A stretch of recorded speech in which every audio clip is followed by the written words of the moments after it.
Olá amigos aqui do canal Satanar. Hoje eu gostaria de discutir com vocês uma questão muito polêmica. E a questão é: a mulher deveria ou não usar calça?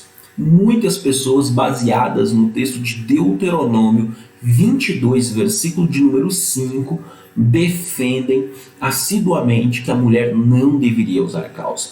E mesmo algumas igrejas, tendo por respaldo esse texto, defendem que as fiéis que frequentam esse tipo de igreja, de denominação, não poderiam usar calça também. E vez por outra esse debate surge aí nas redes sociais, nas conversas entre os cristãos, e eu gostaria de lidar com o texto de Deuteronômio 22, verso 5, de forma profunda aqui, levando em conta bastante interessantes. Eu preparei um PowerPoint para nós estudarmos o tema, estou abrindo ele aqui, certo? Que para você poder acompanhar as informações comigo. E eu fiz uma tradução literal de Deuteronômio 22, verso 5, eu vou ler essa tradução que eu fiz e depois nós vamos discutir algumas questões, ok? Então vamos lá. Nós temos assim: não haverá utensílios de homem sobre a mulher, e não vestirá o homem roupa de mulher, porque é abominação para Adonai, teu Deus, todo aquele que faz isso. Então veja, o texto diz aí, né? Não haverá utensílios de homens sobre a mulher. Esse texto aqui ele é muito importante de ser considerado, porque essa palavra aqui, ó, hebraica, deixa eu pegar o marcador. Bom, nós temos assim, lo yehye, tá? Lo yehye, reli gever al isha. Então veja, não haverá ou não existirá reli, tá? Utensílio de homem, gever, al-isha, sobre a mulher, tá? Então, e a palavra aqui, ó, hili, tá? É utensílio. Primeira coisa, não é roupa. Aqui a palavra que está sendo citada não é a palavra para roupa, é a palavra para utensílios, e seriam utensílios de forma geral, tá? De forma geral. Então nós não estamos falando de roupa aqui. Mas vamos continuar. Essa palavra aqui, o giver, né, que é uma das palavras para homem na Bíblia, ela é bastante interessante. Alguns aqui está se falando de um homem em idade adulta, mas também alguns cogitam que essa palavra ela também possa indicar aqui que sejam despojos de guerra, tá? Que estejam ligados a despojos de guerra. Então não usará roupa, utensílios de homem, mas seriam de homem, mesmo utensílios de guerra, certo? Então isso é bastante interessante e nós vamos ver por que essa ideia ela é bastante plausível, e a Septuaginta parece andar nessa direção, os tradutores da Septuaginta, ao traduzirem o texto para o grego. Bom, vamos avançar então aqui. Eu gostaria de fazer duas citações do John Walton no comentário histórico-cultural da Bíblia Hebraica. Para quê? Para que nós entendamos o conceito histórico-cultural do Antigo Oriente Próximo. Tá? Nós precisamos entender um texto dentro de seu contexto. Tá? Um texto precisa ser entendido dentro do seu contexto histórico.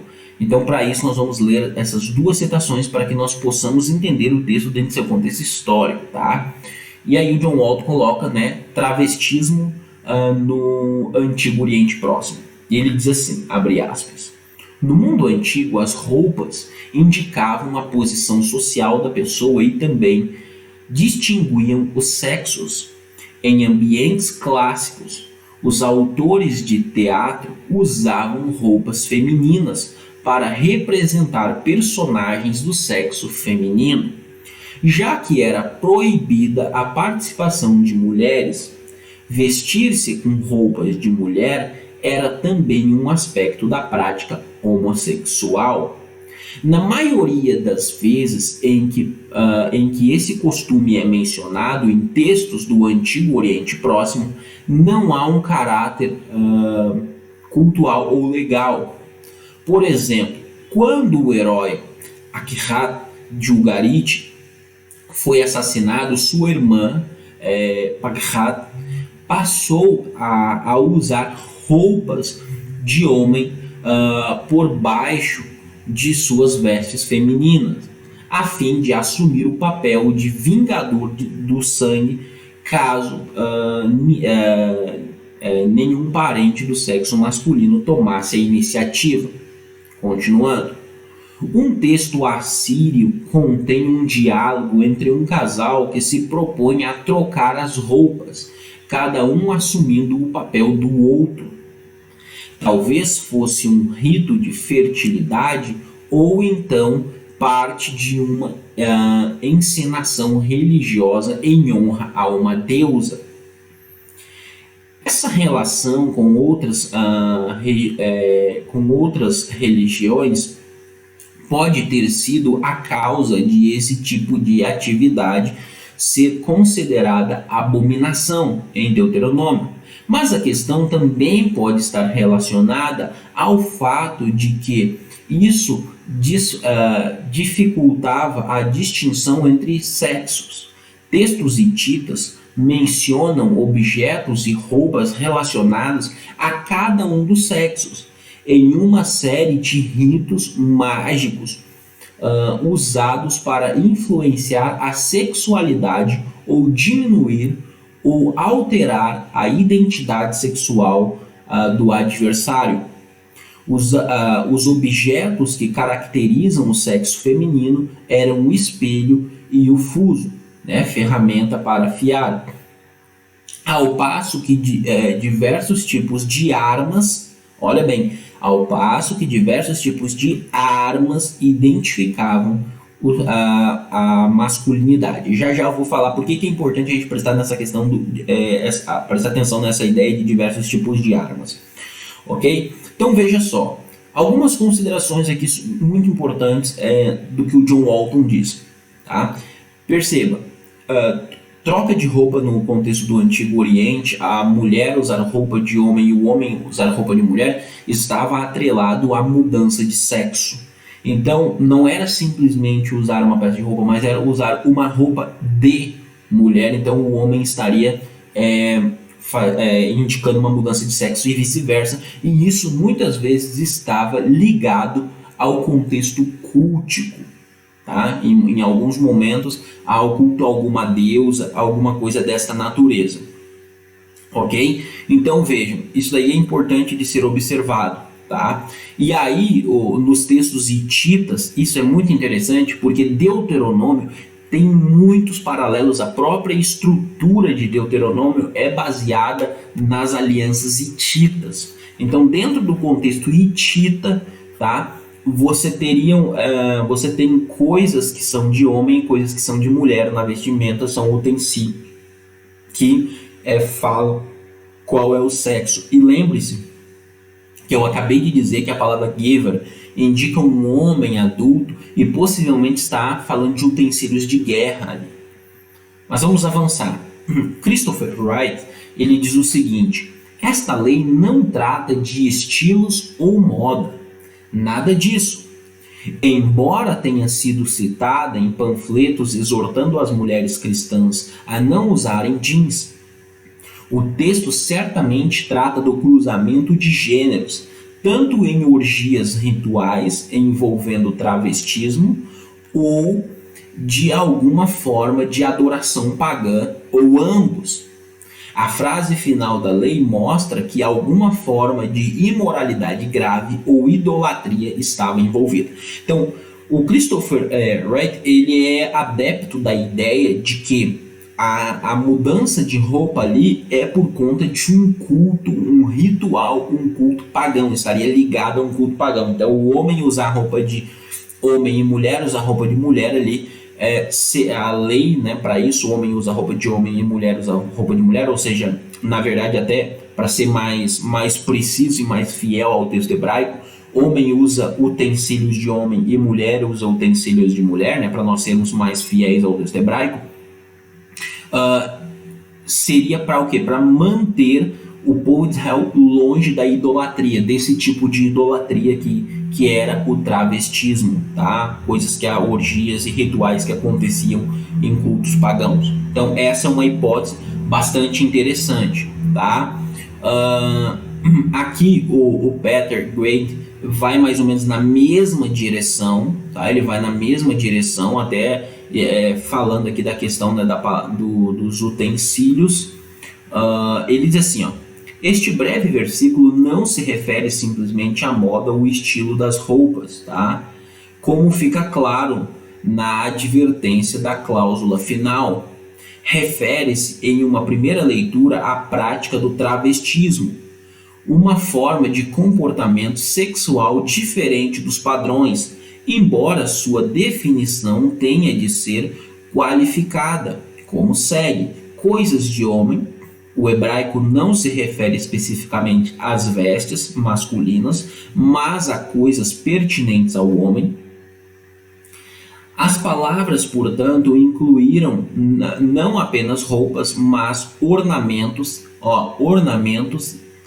armas e etc., normalmente associadas com o homem. Na segunda cláusula, as vestes femininas são especificadas explicitamente.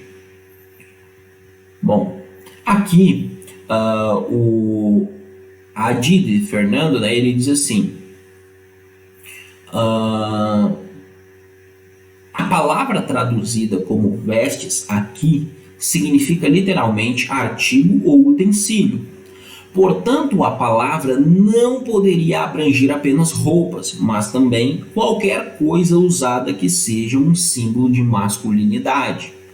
Naquela época, as pessoas podiam ter feito isso por motivos emocionais ou sexuais.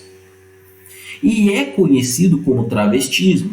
Esta prática pode até ter sido parte de um ritual de templo pagão. Então, novamente, a hipótese de essa mudança na roupa está envolvida com o travestismo e o culto pagão. Agora, o John Maxwell, ele diz assim: esta pequena seção das escrituras causou muito debate em alguns círculos cristãos. O que isso significa? Aqui estão algumas explicações possíveis. Uma explicação é que esta prática estava associada à religião de Canaã, portanto isso era uma abominação ao Senhor. Pelo visto, as mulheres apareceram com roupas masculinas e os homens com roupas femininas quando adoravam a sua divindade pagã, suas divindades pagãs.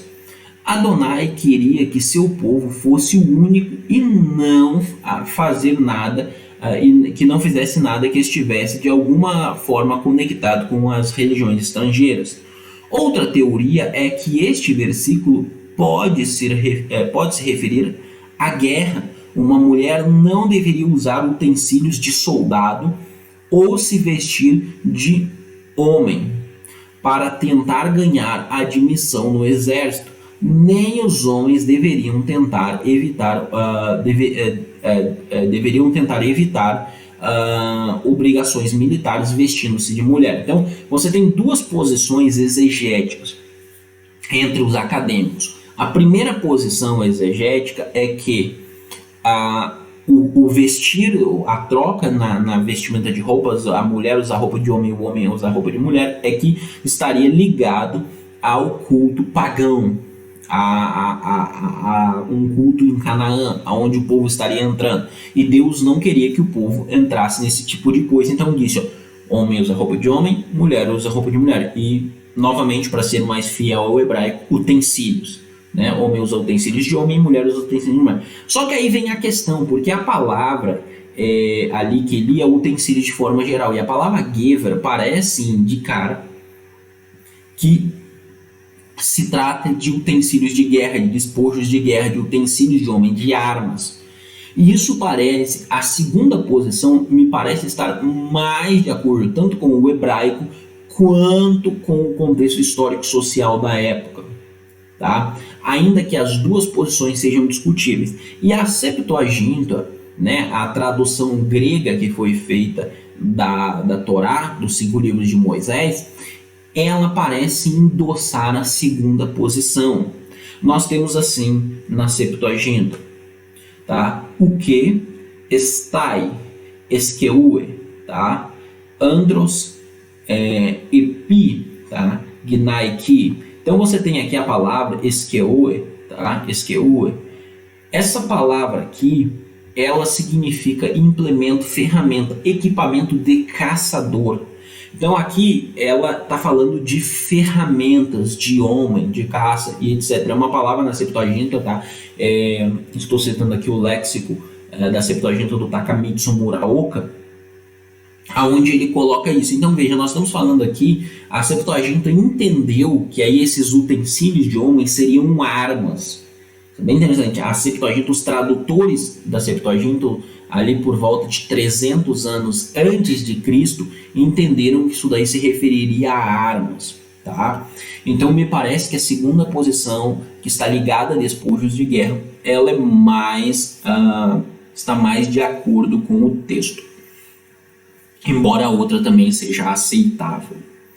Agora, Deuteronômio 22, verso 5, na tradição judaica. Como que os antigos rabinos interpretaram Deuteronômio 22, verso 5? Então eu quero começar pelo Targum. Tá? No Targum nós temos assim: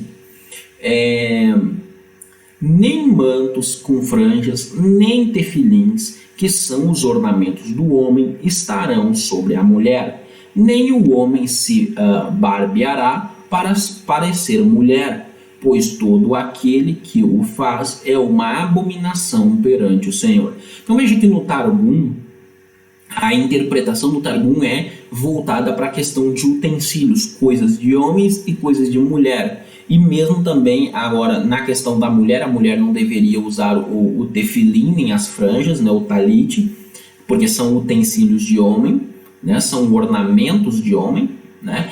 E o homem não deveria se barbear, por exemplo, porque nós vamos ver que dentro do contexto judaico, essa raspagem da pele, seja da barba ou seja de pelos pubianos, é uma coisa que está associada a práticas femininas. Então nós vamos ver isso aqui agora, por exemplo, no Talmud, tá? No Talmud babilônico. Estou citando aí a tradução do Jacob Neusner e eu traduzi para o português, onde nós temos assim: a Guemará acrescenta: e para o homem esse assunto é proibido, mesmo durante a semana, devido ao fato de que se afirma: nem o homem vestirá roupa de mulher.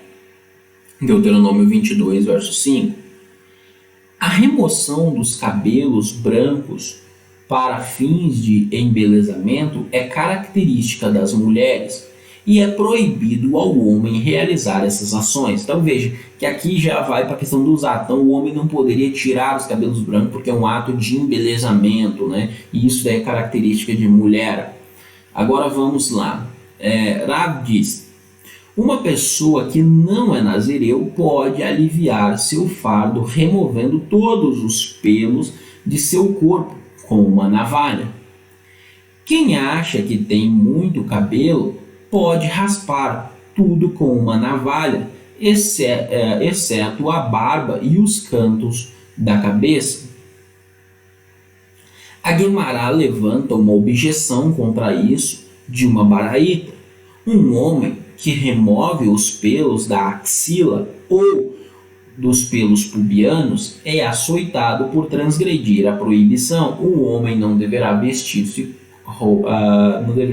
roupa de mulher, como esse comportamento é o jeito das mulheres. Então veja a questão de depilar, né, se depilar como sendo algo aplicado às mulheres.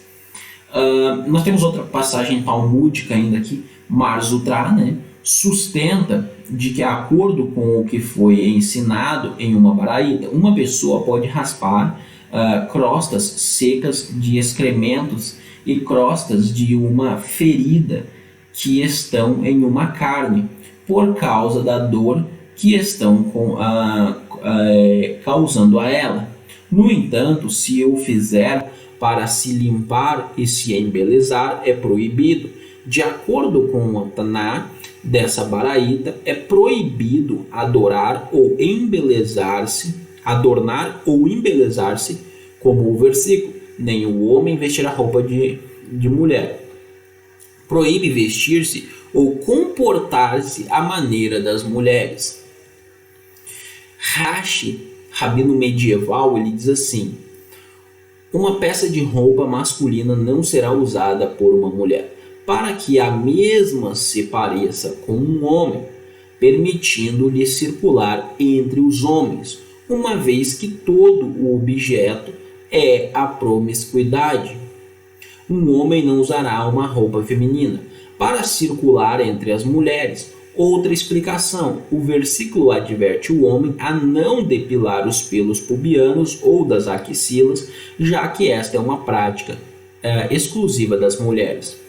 Então veja, vamos lá, exegeticamente falando, tá?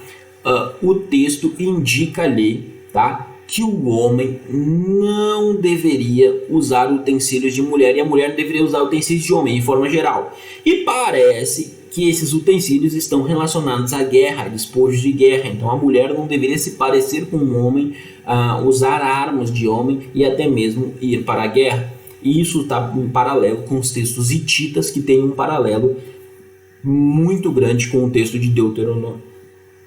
Por outro lado, também há certo respaldo para a aceitação da opinião de que usar roupas ali,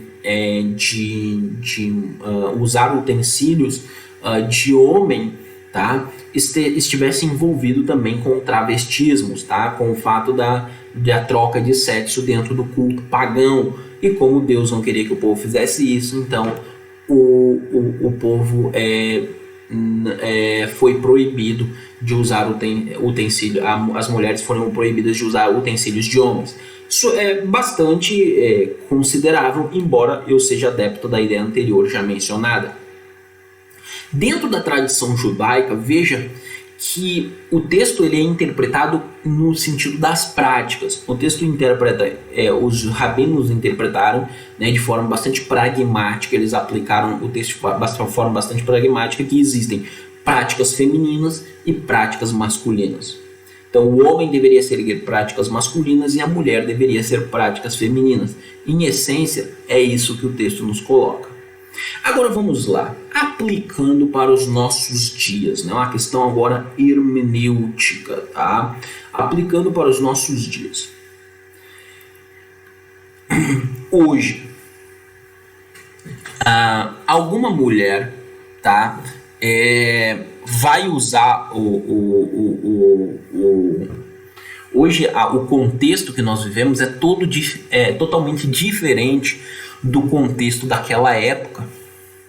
Uma mulher usar calça jeans hoje não indica que ela está querendo se parecer com um homem, tá? Agora é claro que existem calça jeans que são femininas e existem calça jeans que são masculinas e outras calças, outras roupas. Assim como existe uma camiseta que é masculina e uma camiseta que é feminina. Então, por exemplo, um homem que usa uma calça jeans feminina, possivelmente ele está querendo, ele tem ele é homossexual, algo da natureza, então ele está se vestindo daquela forma porque ele quer parecer uma mulher, ok? Então isso é uma possibilidade. Agora veja, se a mulher usa uma calça jeans feminina, ela está o quê? Ela está se comportando como uma mulher. Então, a questão hoje, atualmente, de usar ou não usar calça, ela não pode ser discutida a partir do texto de Deuteronômio 22, verso 5, porque o texto de Deuteronômio, verso 5, tem outros interesses.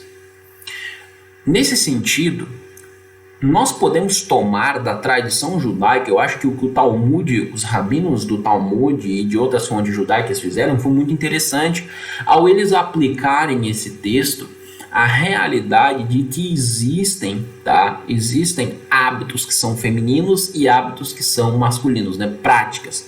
Então veja, o homem deveria buscar evitar práticas que fossem estritamente femininas. Veja, estritamente femininas, porque tem práticas que são de ambos os sexos, ok? Então, para não misturar as coisas. A aplicação desse texto mais sadia, o princípio talvez mais sadio seria nesse sentido, e não proibir as pessoas de usar calça, ou de se depilar, como algumas igrejas proíbem as mulheres de se depilar. Esse tipo de ideia não encontra respaldo no texto bíblico. Não encontra respaldo no texto bíblico. Tá? A ideia do texto de Deuteronômio 22, verso 5, como vocês viram ali, é outra, é totalmente diferente. Eu espero ter ajudado vocês. Lehi Traot, até a próxima.